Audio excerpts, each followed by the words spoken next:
காலேஜ்ல இருந்து சேரனுக்கு கால் பண்ணிருக்காங்க. சேரன் காலை அட்டன் பண்றாரு. ஹலோன்னு சொல்றாரு. காலேஜ் பிரின்சிபல் சொல்றாரு, உங்க தம்பி காலேஜுக்கு ஒரு வாரமா வரல சார்.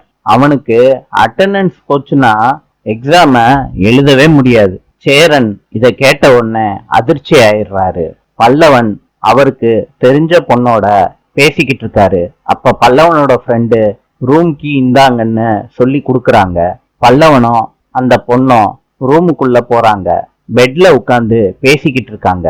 போலீஸ் லார்ஜுக்கு ரைடு வந்திருக்காங்க.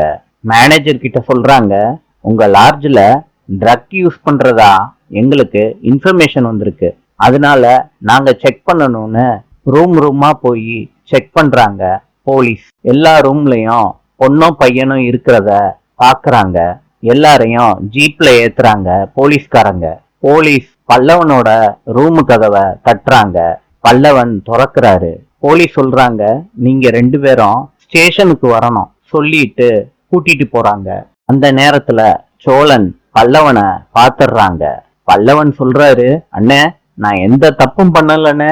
சோழன் சொல்றாரு, சார் என் தம்பிய விட்டுருங்க சார். இன்ஸ்பெக்டர் சொல்றாரு, எல்லாரையும் வண்டியில ஏத்தியா, எதா இருந்தாலும் ஸ்டேஷன்ல போய் பேசிக்கலாம். பல்லவனையும் அந்த பொண்ணையும் ஜீப்ல ஏத்திட்டு போயிடுறாங்க போலீஸ்காரங்க. சோழன் அதிர்ச்சி ஆயிடுறாரு. நாளை சந்திப்போம்.